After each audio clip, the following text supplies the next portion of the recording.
Bonjour à tous, donc on se retrouve aujourd'hui pour un nouvel épisode de K-Pod Hallyu, donc le podcast qui va parler donc majoritairement de K-pop et de drama. Donc je laisse le reste de l'équipe se présenter.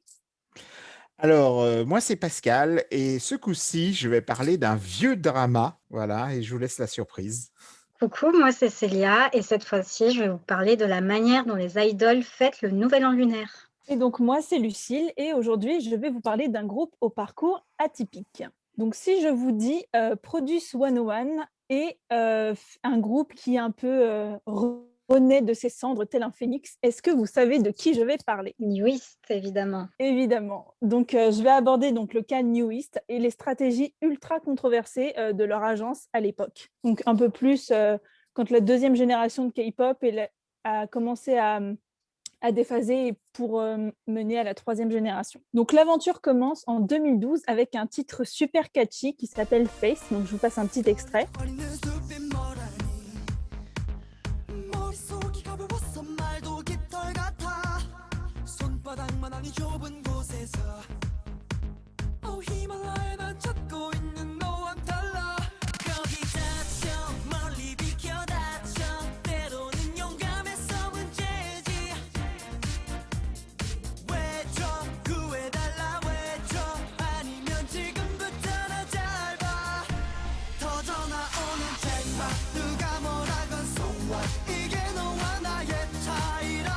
Et c'est le succès immédiat pour le groupe. Ils font partie des rookies les plus cotés du moment. En termes de vente aussi, ils marchent pas mal du tout. Et surtout sur Internet, il y a un très, très gros engouement. Et c'est pas commun à l'époque d'avoir des rookies aussi mis en avant un peu partout, surtout sur Internet, parce que c'était un peu encore l'époque des blogs, on en sortait tout juste. Il y avait Twitter qui commençait à se faire une belle place aussi. Mais il y avait aussi énormément d'autres groupes qui débarquaient en même temps. Et au fur et à mesure des sorties, malgré le succès de leur début, le rythme s'essouffle et l'engouement faiblit petit à petit. Donc il y a deux choses qui peuvent expliquer un peu le fait que le groupe ait énormément et très vite perdu en popularité. D'abord, il y a énormément d'autres groupes masculins qui ont débuté en même temps et des groupes très, très gros, des grosses écuries, quoi. EXO, BAP, B2B, il y avait aussi les prémices de GOT7 avec JJ Project et Tasty aussi, dont on entendait beaucoup parler à l'époque. Et il y a aussi les choix musicaux du groupe qui étaient de plus en plus génériques. Donc ça vient de l'agence, bien sûr. Hein. Et donc, ils n'ont pas réussi à refaire de singles aussi puissants que leurs deux premiers, Face et Action. Et donc, en début 2017, donc quand même 5 ans après leur début, grosse annonce choc. 5 ans pile après leur début, donc Pledis, leur agence, décide de remettre New East à la case départ et ils les envoient dans Produce 101. À l'époque, c'était très, très controversé puisqu'il n'y a que des trainees donc, qui participaient à ce genre d'émission, les survival, donc des apprentis artistes, des artistes qui n'existaient pas encore aux yeux du public. Et donc, le fait d'envoyer un groupe qui avait été si populaire dans un survival et de les remettre à la case débutant, en fait, ça a énormément fait parler et les fans étaient furax. Mais vraiment, c'était le blasphème ultime. Et donc, ça a fait énormément de mal au cœur. Donc déjà, parce que ça les rabaissait quelque part, ça les remettait à un statut qu'ils avaient normalement dépassé. Mais ce qui a été très dur aussi à regarder, je ne sais pas si vous aviez regardé les premières saisons de Produce 101, c'est les juges qui ont été hyper tacles avec les membres de New East et ils s'en sont pris mais plein la gueule. Là, franchement, ils se sont fait traiter mais comme des moins que rien. Enfin, ça avait énormément choqué les gens.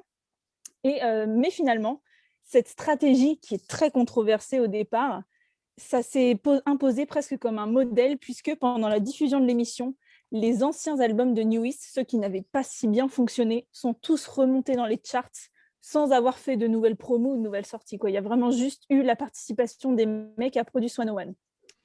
Donc, on voit que l'engouement a été très rapide après cette participation et il y a même eu des contrats publicitaires qui ont été re-signés, etc.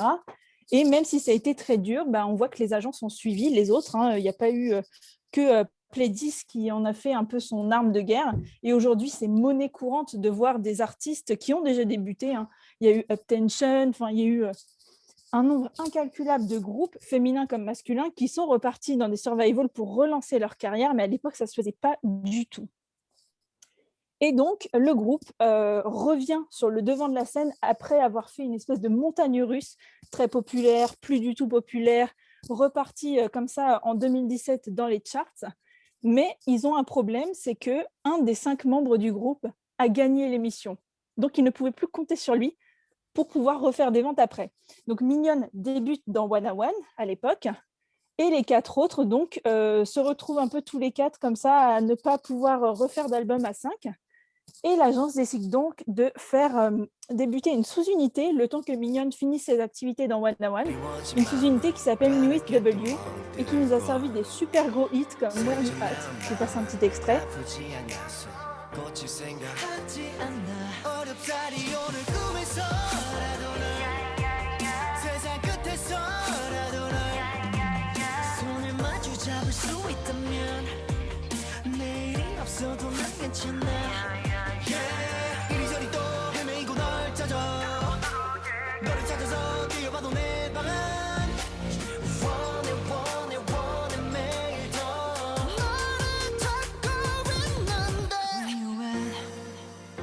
Et malgré tout ça, le groupe, je pense qu'on peut le dire aujourd'hui, le groupe est en train de redécliner, malheureusement.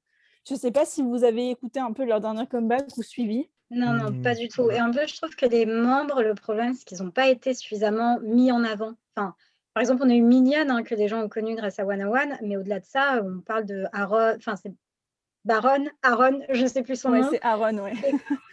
C'est Aaron, donc c'est Beko et les 2 autres dont je ne connais plus les noms. Ils n'ont pas suffisamment été mis en avant, donc c'est assez dommage. Je pense qu'il n'y a pas eu un fandom assez puissant qui était bien derrière eux ces derniers temps. En fait, c'est vrai que le fandom a énormément perdu en vitesse aussi, mais je pense que c'est dû à l'agence. Le choix de les remettre dans un survival, ça a été très critiqué, mais au final, on voit que ça a quand même fonctionné dès le départ. Mais c'est vrai que Pledis, on sait qu'ils se focalisent sur 17, mais New East, ils n'en ont plus grand-chose à faire, malheureusement. Et je pense que les années vont passer et ça sera de pire en pire. La seule chose qui peut éventuellement sauver New East aujourd'hui, c'est que comme Pledis a été racheté par Big Hit, il y a moyen qu'à un moment donné, ils comprennent que New East, il y a un potentiel derrière et que s'ils ont réussi 2 fois à cartonner comme ça, pourquoi pas une 3e finalement. Ils étendent leurs activités avec d'autres labels, donc New East, je pense que ça reste malgré tout pas leur priorité. Puis encore une fois, il y a 17 en face qui vend beaucoup plus d'albums et qui est plus jeune, plus dynamique, plus populaire. Et il y a aussi bientôt le service militaire qui va être un problème pour New East. Aucun d'eux n'y est allé encore. Donc, j'ai bien peur que ça enterre leur carrière et c'est vraiment dommage puisqu'à l'époque, vraiment, c'est Pledis qui a lancé cette tradition de remettre ces groupes dans les survival pour les remettre sur le devant de la scène musicale et ça a aussi énormément participé à populariser les survival quelque part puisque les gens regardent à la fois pour les petits nouveaux, ceux qu'on ne connaît pas encore, donc les artistes de demain, mais aussi pour ceux qu'on a vu très vite fait, mais qu'on ne connaît pas assez, en fait, et qui pourtant valent le coup parce qu'il y a des bons chanteurs, des bons danseurs, des bons rappeurs.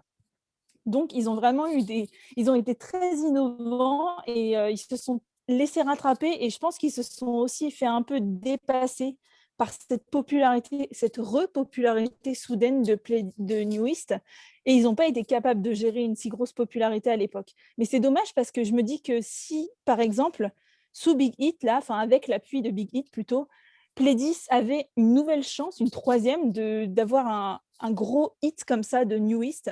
Peut-être qu'aujourd'hui, il serait capable de gérer avec l'appui de Big Hit. Pourquoi pas, ce serait bien. Mais ce que je trouvais dommage aussi chez New East, c'est que autant avec Face, avec les débuts, c'était explosif, mais ils n'avaient pas une identité musicale très très forte. On ne savait pas trop dans quel genre ils se situaient, s'ils faisaient plutôt des ballades, si au contraire c'était un truc un peu électropop. C'est le truc un peu dommage aussi qui peut parfois perdre les gens, je trouve, de ne pas avoir une identité musicale. Je pense que dans leur début, c'est vraiment ça qui les a plantés. Le fait qu'ils fassent des albums de ballades sur ballades, c'est très...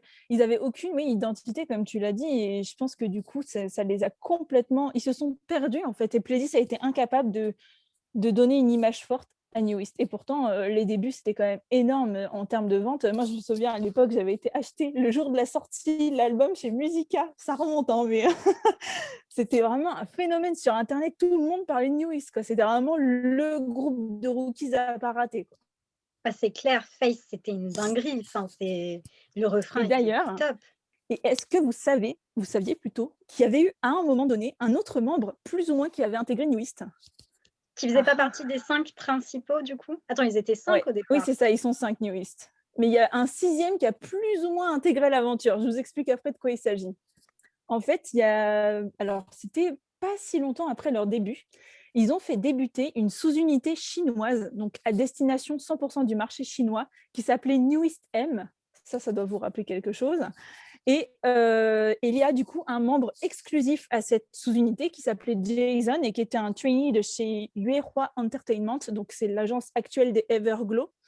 Et ce mec-là a débuté pour sortir 2 singles en chinois avec Newist, donc Newist M, et on n'en a plus jamais entendu parler. Ça a été complètement foutu aux oubliettes. Personne ne sait où le mec est actuellement. On ne sait même pas, je crois qu'il est reparti en Chine, hein, il n'a rien fait en Corée à part ça. Mais voilà, il n'y a jamais eu de nouvelles de données de Pledis, pas de communiqué, rien. C'est complètement disparu de la circulation. Le mec aurait pu se faire kidnapper, qu'on ne serait pas au courant, quoi. En plus, c'est particulier de mettre uniquement un membre chinois, quoi. C'est pas faire en débuter fait, tout un... ça, c'est 100%, et c'est pour ça que je vous dis que ça devait vous rappeler quelque chose, c'est 100% la stratégie Super Junior, puisque Super Junior ont fait exactement pareil avec Super Junior M, en plus c'était la même lettre. Donc quand ils avaient fait débuter Zumi et Henry, juste dans cette sous-unité, la sous-unité chinoise. Donc là, pour le coup, Pledis, ils se sont vraiment inspirés ailleurs, ils n'ont pas été inventer un truc un peu astucieux, quoi. Et donc voilà, ils avaient réenregistré Face et Sleep Talking en chinois. Et donc les clips étaient dispo d'ailleurs sur YouTube si ça vous dit de chanter du Newist en chinois. Bah écoute, on apprenne déjà un petit peu à chanter en coréen et ensuite on passera au chinois. Bah écoute, si tu veux passer, c'est le level un peu expert, tu vois. Si tu es trop entraîné sur la version coréenne, tu peux passer donc à la version en mandarin. Chinoise. Et donc, avant de laisser la parole à Célia et sa rubrique, je vais vous passer une chanson qui est pour moi un des plus gros hits de 2012 et elle est énorme, elle a une place très très chère dans mon cœur, c'est Beautiful Night de Beast.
Donc, coucou tout le monde. Moi, je vais commencer par vous souhaiter la bonne année parce que vous savez, il y a quelques jours, c'était donc le Nouvel An lunaire. Donc, c'était le vendredi 12 février et on célébrait le passage à l'année du buffle de métal. Donc, pas de grands défilés ou de grandes célébrations en France à cause de la pandémie, mais cela n'empêche en rien de pouvoir profiter des festivités en famille ou alors en musique. Petite question pour la team déjà, est-ce que vous connaissez des idoles dont le signe astrologique est celui du buffle de métal? Ouh là! Petit indice, ça correspond aux gens qui ont soit 24 ans, soit 17, limite 98. Donc on a par exemple Win et Jaehyun des NCT, on a le fameux Cha Eun-woo, que Pascal aime tant, on a Exactement. DK, matez encore True Beauty, hein, on vous le conseille encore. On a Mingyu des Seventeen, on a Jungkook des BTS, on a aussi Bangchan des Stray Kids. Et côté féminin, on a Rosé et Lisa des Blackpink, Mina des Twice. En bref, un sacré paquet de bonnes idoles. Et en Corée, donc, on appelle le nouvel an lunaire Solal. Et ça dure 3 jours. Donc, ça dure du réveillon du nouvel an jusqu'au lendemain du nouvel an. Donc, alors, comment nos idoles favorites le célèbrent-ils? Eh bien, ça commence déjà par les fameux vœux du Nouvel An. Donc, la plupart sont vêtus de hanbok et offrent leurs meilleurs vœux aux fans. Vous avez peut-être dû voir passer des vidéos. Et alors là, tout le monde y passe. On a vraiment tous les groupes. On a également Infinite qui ont sorti une petite vidéo. Donc, on avait Sungkyu, Dongwoon et Sungyul qui par visio, on souhaitait leurs meilleurs vœux aux fans. On a aussi tout type de décors. On a par exemple les fameux hanok, la fameuse maison traditionnelle coréenne, qu'on retrouve dans les salutations, par exemple, des VIV et des TXT. Et on a également forcément les formalités traditionnelles, autrement dit les inclinations à genoux. Et puis parfois, on a des performances un peu plus folichonnes, des vidéos un peu plus drôles. Je pense par exemple à cette vidéo, qui est en fait une vidéo qui a été tournée par les Monsta X il y a 2-3 ans déjà. Donc c'est les Monsta X complètement délirants dans un clip plus ou moins ludique pour les enfants, pour souhaiter les meilleurs vœux. Donc je vous fais passer ce petit extrait.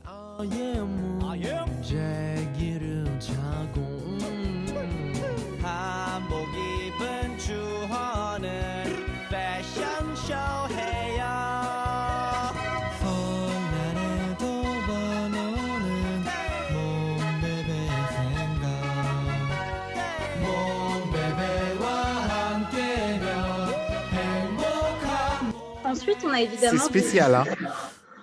T'as vu ça? C'est extrêmement spécial, tout pour les émissions, les jeux et tout. Ah oui, c'est clair. Forcément, en parlant d'émissions, il y a des émissions spéciales qui ont été mises en place toute la semaine. Par exemple, il y a eu le 2021 Idol Star Athletics Championship que vous pouvez retrouver sur Viki, qui est peut-être actuellement disponible encore. Vous avez également des émissions spéciales groupes. Par exemple, on a forcément les BTS dans les Bangtan Bomb qui ont dessiné des cartes de vœux. C'était assez sympa. Et si jamais vous avez envie de replonger dans des émissions spéciales Solal, vous avez également un des Run BTS qui date d'il y a quand même bien 2 ans, je crois, où on les voit faire des jeux traditionnels en fait du Nouvel An, et c'est absolument fantastique, c'est super drôle. Et puis on a également des performances un peu spéciales, dont un festival qui a été diffusé en fait sur la chaîne KBS2, qui s'appelle Joseon Pop Again et qui a été diffusé donc le 11 février.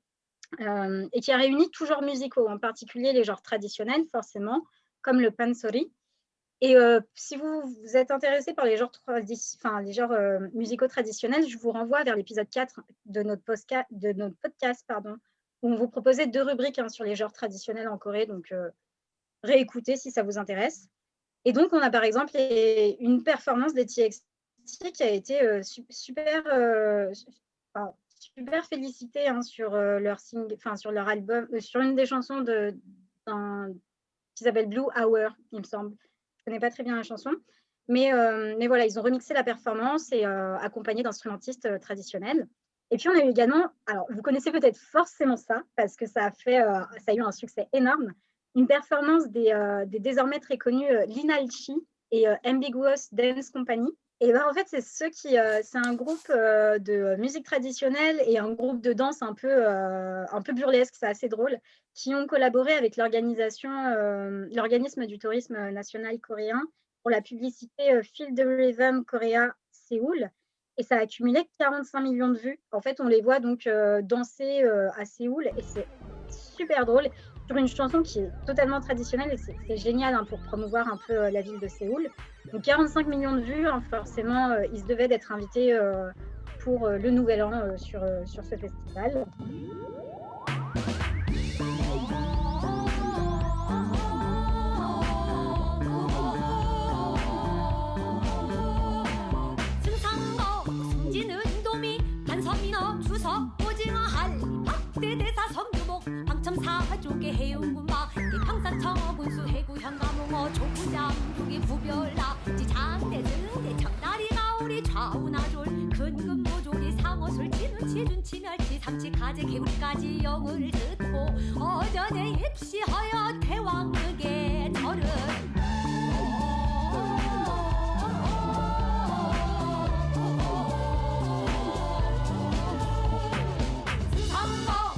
Mais cette année, donc ça reste quand même une année plutôt calme. On sait que les idoles sont pas toutes évidemment, vont quand même essayer de profiter de leur famille, ont quand même essayé de profiter de leur famille.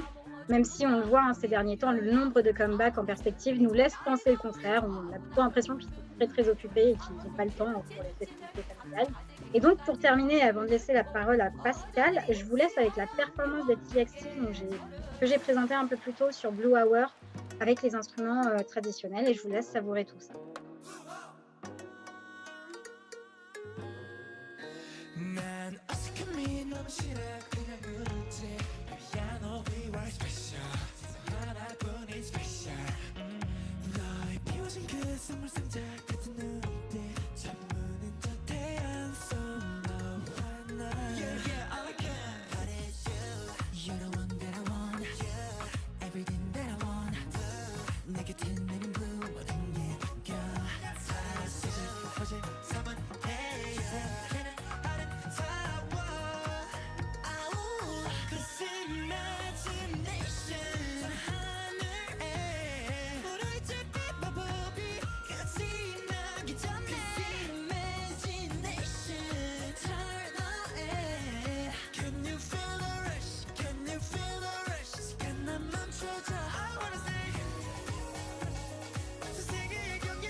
Alors, ça vous dit rien? Si, carrément. Mais alors là, Ouais, je non, pense que je réfléchis. je donne ma langue au chat. Ouais, c'est Dream High. Ah oui, mais je t'ai dit que je l'avais pas vu.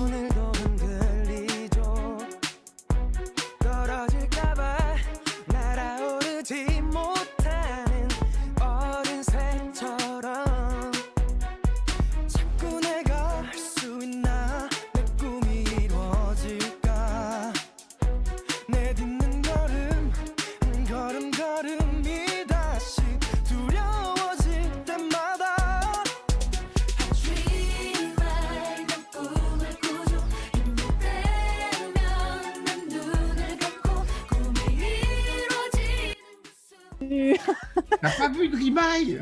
Non, en fait, j'ai essayé un jour de regarder l'épisode 1 et je me suis dit, oh là là, ça a l'air nul. Et j'ai arrêté. Ah, parce que t'as dû regarder récemment, fallait le regarder à l'époque. Ah bah oui, mais c'est ça. Puis c'est surtout que non, mais même le casting, pas fan. Je suis pas hyper fan de JYP de manière générale. C'est pas trop ma tasse de thé. Ça dépend. Récemment, si. Par exemple, tout ce qui est ITZY et compagnie, Stray Kids, ça c'est va. cool. Mais Ah, d'accord. Ah oui, bah effectivement, si t'es pas fan de JYP, c'est normal. Mais Dream High, j'ai voulu en parler parce que pour moi, c'est un fondateur et c'est l'un des trois dramas qui a fait que j'adore les dramas en fait. Donc il y a Dream High, Boys Over Flower, Moonstar. Donc pourquoi Dream High? C'est parce que pour moi, Dream High, c'est aussi un fondateur. Alors malheureusement, on peut plus le voir aujourd'hui parce que ça a bien vieilli. Mais ce qui était intéressant avec Dream High à l'époque, c'est qu'il y avait plein de personnes. En fait, le cast, quasiment tous les gens du cast sont devenus hyper célèbres aujourd'hui. Il faut supposer que c'était une production JYP parce que tout le cast était du JYP à l'époque. Donc, dedans, on peut compter IU. Il y avait aussi Suzy. qui était dans faisait Misei à Goemon. l'époque en plus, ouais. Ouais. Voilà, IU faisait Kim Pil-suk, Suzy faisait Goemon. Il y avait aussi Kim So-yoon, mon préféré, Ouais. qui faisait Sam Sam-dong. Voilà, Kim So-yoon qui a joué dans plein de séries comme It's Okay il n'y a pas très longtemps. Il y avait Taekyeon de 2PM. Il y avait aussi Jang Yu des 2PM aussi. Et surtout, il y a d'autres personnes, hein, mais j'ai retenu aussi que c'est l'une de ces rares séries dans lesquelles il y a Ji-Wai Park, qui est le patron de... JYP. Voilà, exactement. Et il joue à l'intérieur de la série. Il chante même, d'ailleurs, dans la série. C'est comme ça que j'ai appris qu'en fait, avant de devenir producteur, il était lui-même chanteur et faisait partie d'un groupe. En fait, c'est ça qui est drôle avec JYP, c'est que lui, il se prend pas du tout au sérieux. Et s'il a envie de sortir son single complètement éclaté, il va le sortir parce qu'il est patron et il fait ce qu'il veut. Exactement. Mais même dans la série, il est hallucinant. Il fait le rôle d'un mec qui est un peu fan de Michael Jackson. Donc, il danse du Michael Jackson dedans. C'est assez étonnant. Alors, cette série a eu vraiment un énorme succès en Corée à l'époque où c'est sorti. Alors, en deux mots, l'histoire, ça raconte en gros l'histoire d'une académie, l'académie Kirin à Séoul, une école en tout cas des arts du spectacle. Et on suit l'histoire de Goemi, qui est jouée par Suzy, qui joue le rôle d'une fille qui, elle, veut devenir chanteuse classique. Elle a tout pour devenir chanteuse classique jusqu'au jour où son père s'endette et comme son père s'enfuit parce qu'il doit de l'argent, c'est à elle de payer les dettes de son père. Et donc, le mafieux à qui elle doit de l'argent l'oblige à entrer dans une école d'art pour faire de la K-pop parce que la K-pop, ça rapporte plus d'argent que la musique classique. Donc, elle se retrouve dans une école qu'elle est, mais dont elle est obligée de suivre les cours pour... voilà. Et à partir de là, elle va rencontrer différentes personnes dans cette école. Alors, elle est hyper prétentieuse, sûre d'elle. C'est vraiment la tsundere de ouf. Voilà. Et elle va se retrouver prise entre deux des élèves. Alors, il y a plein de petites histoires là-dedans. C'est ce qui est génial, c'est que Alors, il n'y a pas vraiment de personnages secondaires dans cette série, parce que tout le monde est travaillé au même niveau. Il y a plein d'histoires d'amour, même entre les profs, etc.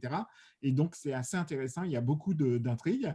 La série a tellement bien marché qu'il y a eu une saison 2, mais qui était pourrie. L'actrice principale est devenue connue entre-temps, mais c'était pas génial, donc il faut vraiment pas se salir les yeux en le regardant. Ça, ça Pas très abîme. sympa pour les acteurs, ça, quand même. Mais non, mais en fait, le casting n'est pas génial.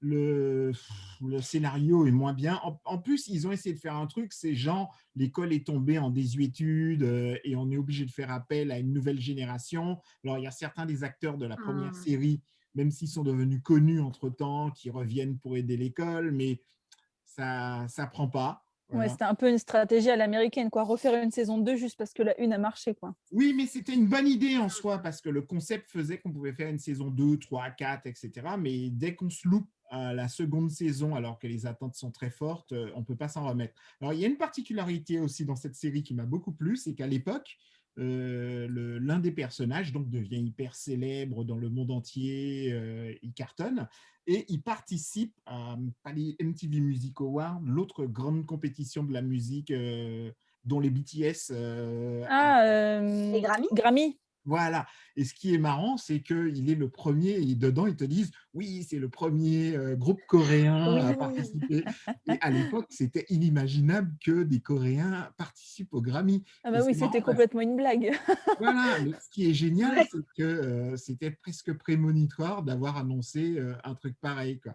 Donc, alors, pour parler de la BO elle-même, alors la BO elle-même, elle est très frustrante parce que, comme c'est une comédie musicale avant tout, cette série, normalement, la BO devait être un truc de ouf avec plein de musique, sauf qu'ils ont fait un CD principal qui contient 12 tracks, dont 2 musiques de fond, et tous les autres, c'est les chansons. Et ensuite, ils ont fait 5 parties, mais qui sont des sortes de maxi-singles avec les acteurs connus, en gros, les chanteurs connus de la série, qui jouent un ou deux morceaux dans chacun de ces singles. Ça, c'est vraiment dommage. Il y a plein de morceaux qui manquent.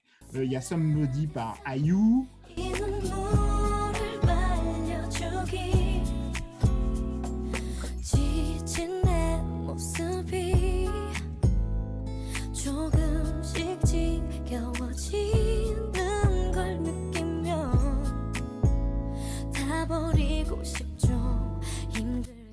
Il y a Valentine de Taekyon.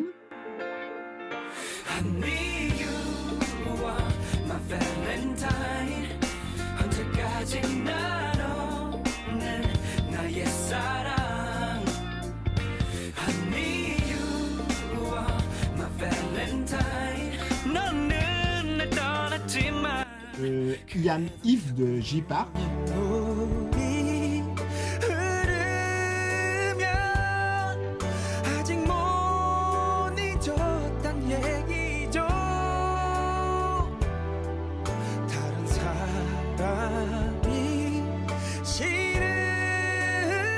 Et il y a Maybe de Sun Yi des Wonder Girls.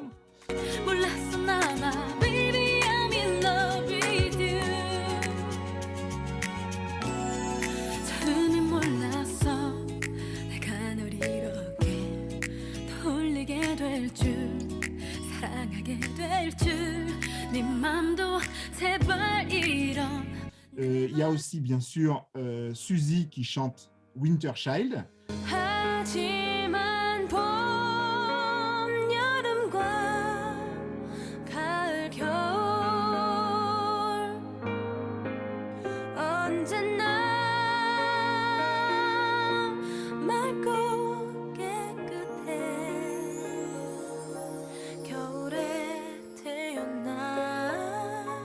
Bon, bref, en tout cas, tout le monde chante à l'intérieur, mais ce qui est dommage, c'est qu'ils n'ont pas mis les morceaux qui étaient les plus intéressants à mes yeux, c'est-à-dire ceux qui réunissaient tous les personnages. Donc, et pour terminer, je vais vous faire écouter un des morceaux que j'ai adoré dans la série qui réunit tous les acteurs. Donc, on retrouve IU, Kim So-yoon, Suzy, voilà, et toute l'équipe de Dream High.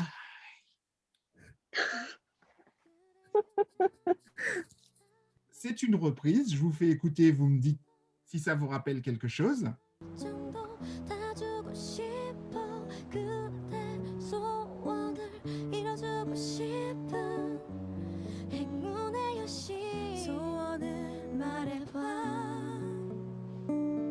소원을 말해봐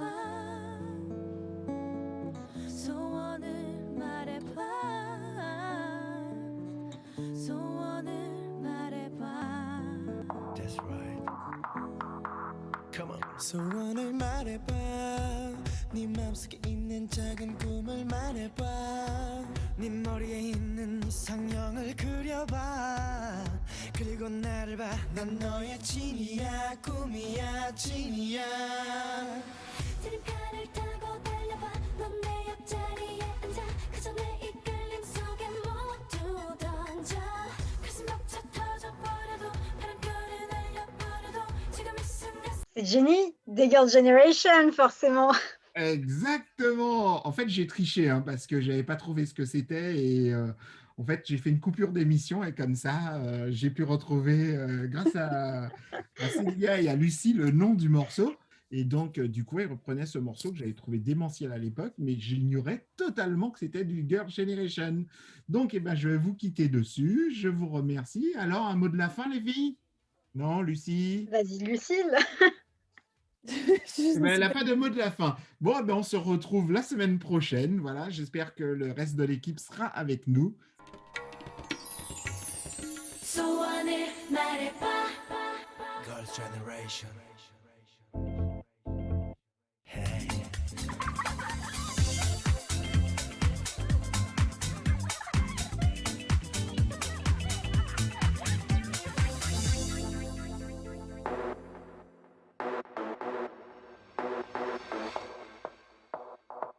That's right. Come on. 소원을 말해봐 네 마음속에 있는 작은 꿈을 말해봐 네 머리에 있는 이상형을 그려봐 그리고 나를 봐 난 너의 진이야 꿈이야 진이야 드림카를 타고 달려봐 넌 내 옆자리에 앉아 그저 내 이끌림 속에 모두 던져 가슴 벅차 터져버려도 바람결에 날려버려도 지금 이 순간 세상은 너의 것 그래요 난 널 사랑해 언제나 믿어 꿈도 열정도 다 주고 싶어 난 그대 소원을 이뤄주고 싶은 행운의 여신 소원을 말해봐 I'm genie for your boy 소원을 말해봐 I'm genie for your wish 소원을 말해봐 I'm genie for your dream 내게만 말해봐 I'm genie for your world 소원을 말해봐 지루한 날들이 넌 지겹지 않니 평범한 생활에 넌 묻혀버렸니 이제 그만 깨어나 넌 나의 superstar shining star superstar 심장 소리 같은 떨림에 하리에 내 몸을 맡겨봐 이제 이 세상은 오직 너의 무대 너의 소리 같은 파도가 내 가슴에 너의 재준이 나는 너의 길 영원한 biggest fan 그래요 난 널 사랑해 언제나 믿어 꿈도 열정도 다 주고 싶어 난 그대 소원을 이뤄주고 싶은 행운의 여신 소원을 말해봐 I'm genie for your boy 소원을 말해봐 I'm genie for your wish 소원을 말해봐 I'm genie for your dream 내게만 말해봐 I'm genie for your world 소원을 말해봐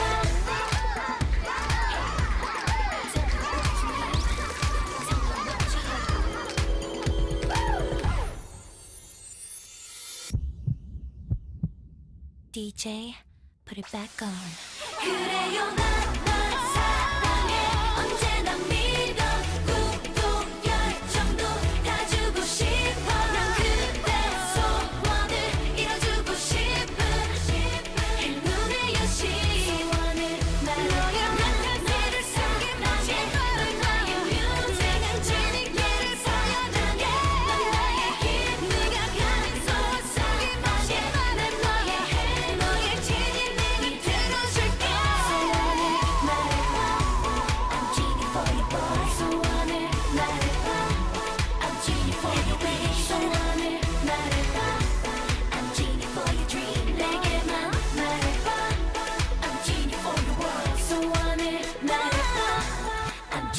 your boy 소원을 말해봐 I'm genie for your wish